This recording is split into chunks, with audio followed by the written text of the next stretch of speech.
All right, guys, here we are, Google Forms. Hopefully everyone can keep up here, and we will be a Google certified school soon enough. All right, so we'll get started with how to create a form.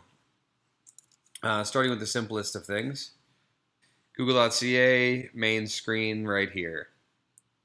Sign in, and you might have multiple choices. You might have your staff number at pdsb.net and perhaps an outside Gmail account. For the purposes of sharing things with staff and students, it's always better to sign in with your staff number at pdsb.net because it shares easier and you don't need to change settings. There are blocks on the Google drives, and it will stop you from sharing certain things if you are not a Peel District School Board member. It'll take you to this screen here and just simply sign in. We're now back to google.ca. Everything looks the same. However, up here in the corner, you'll notice that I am signed in. So I will go to these chiclets and then my drive. From your drive, you can do most everything. These are all folders I've created. I'll go to my drive, and I can make a doc, a sheet, or a slide. But if you'll notice there's more, I slide down and I will make a Google form. I've now created my form. Obviously right now it's blank, and I'll show you how to add a couple questions. So let's title it Learning About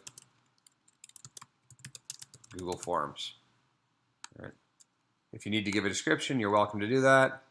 Trying to help staff make work easier. All right.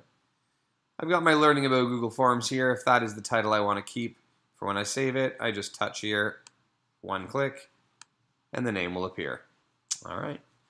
So I'm going to add a question. What is your name? Right, that is a question that Google knows needs to be a short answer, or most likely is a short answer. No problem.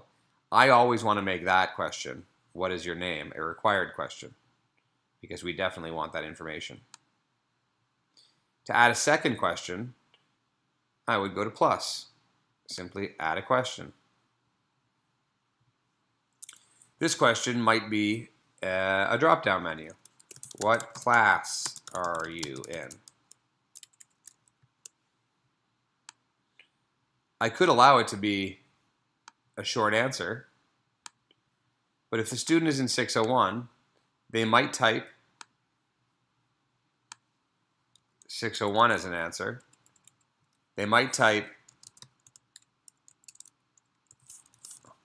601 as an answer. They might type Mr. Gagne, or they might type room 115. Every different answer is not what you're looking for. Don't allow the students to input the class themselves. To avoid that, always make this a drop-down option. 601, 602, or 603. When I do it that way, when I send the form out, they will choose what class they're in, and we will get a consistent answer instead of the room number, the homeroom teacher, a misspelled 601, or potentially even the correct 601 answer. Again, make this a required question.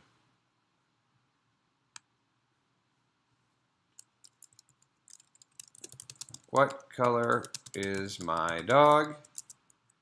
He's a lab, so he's either black, yellow, or chocolate. If I want to have another question, hit the plus sign. We could potentially put in a video.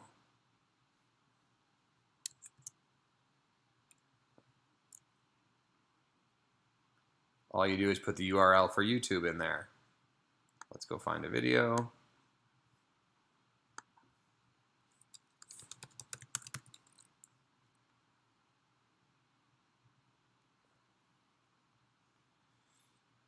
The Eyes of Addiction. I don't think addiction This is a health video we're watching in class.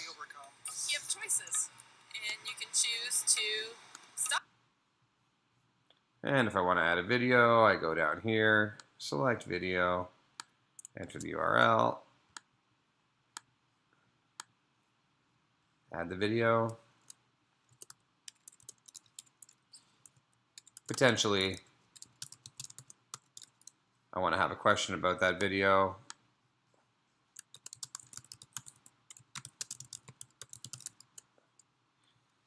Is addiction a disease?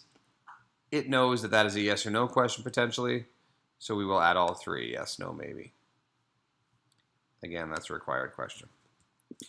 So I think you've got the point here. I've added multiple questions. If I want to move the questions around, I can use this and drag them up. All right. But I think the order I had it in is good. They'd want to watch the video first and then answer a question.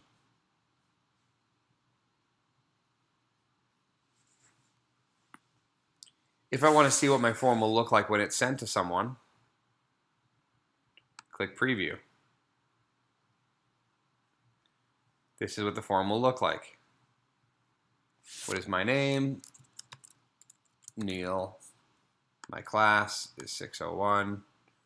I have a black lab. I'm going to watch the video. I don't think addiction is a disease. I think addiction can be overcome. You have choices, and you can choose to. And that video could play on and on. So based on that first answer, I might say, maybe addiction is a disease. I'm not entirely sure. And I would submit. When I go back to my form, you will notice now that I have one response. Let's answer another one. Doug in 602 has a yellow lab, and he thinks addiction is a disease.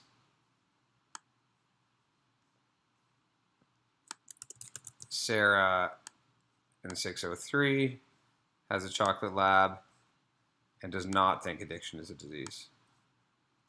I should now have three responses up here, which I do. To view my responses, I simply click Responses. I could get an overall view of my test or my survey or whatever it is I'd like. I look here and I see, well, I have one response from each of the three classes, 33 1/3% from each. What color is my dog?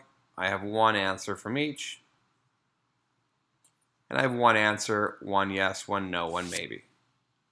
This is a good tool to see at a quick glance, is the question I asked the students fair or unfair? If all the students are getting it correct, maybe it's too easy.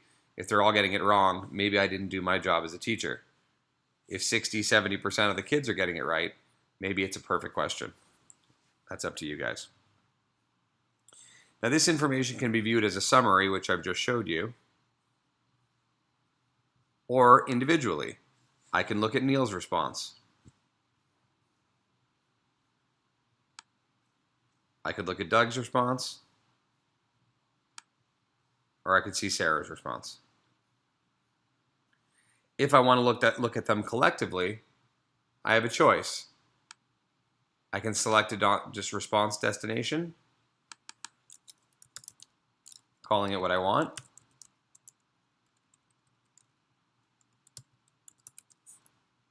And create, or even simpler, I will just simply select that. Responses. I create a spreadsheet. Where is that spreadsheet? It has gone into my drive. Mine is messier than most of yours, I bet. And here it is.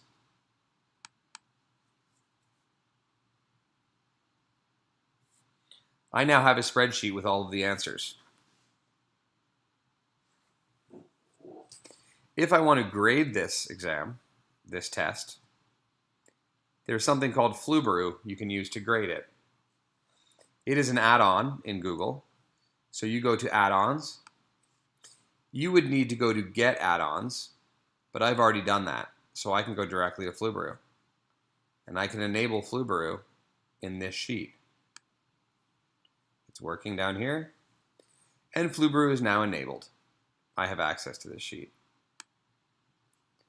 Back to add-ons, Fluebrew, and I can grade the assignment.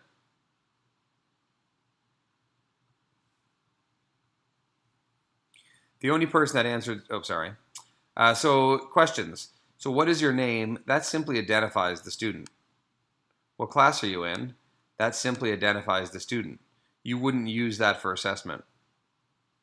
What color is my dog? That is a question that I want to have graded. There is a right or wrong answer.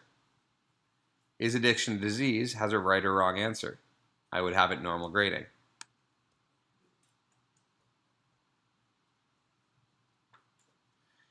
I need to tell Fluebrew which of these is the answer key. So I'm going to choose Doug as the correct answer. I know all of Doug's answers are correct. Fluebrew is now grading my assignment.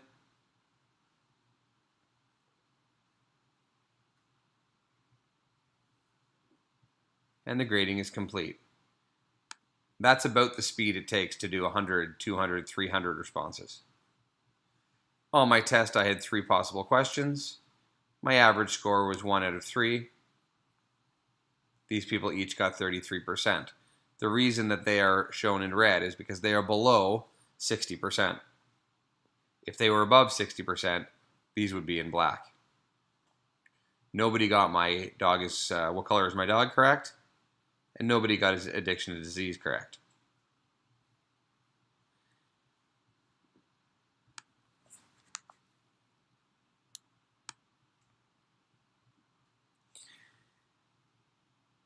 If I want to share my Google form, I simply open it up.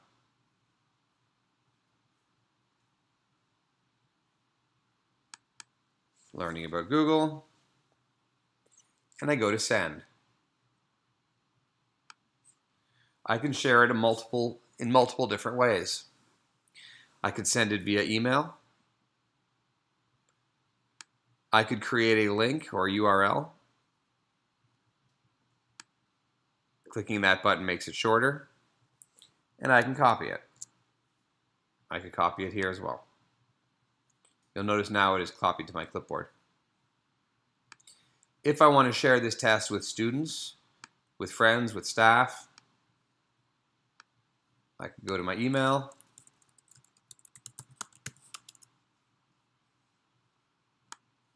Log in.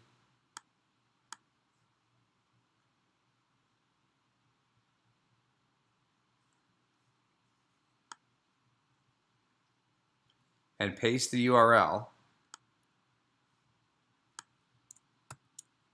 into the email. I'll go ahead and send it to myself.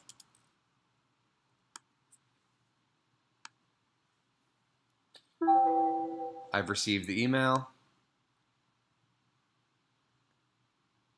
And inside the email is a link that will take me to the form for the student or friend to answer. If that person wants to watch the video will play. I don't think addiction is a disease. I think addiction could be overcome. You have choices, and you can choose to There stop. you go. It's not a disease. It is a disease, but it doesn't need medication to.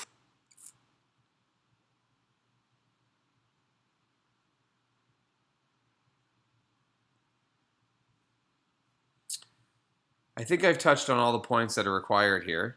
We know how to create a form. We know how to edit, move, or add a question. We know how to choose a response destination by putting it into a spreadsheet. We can share the form by clicking send.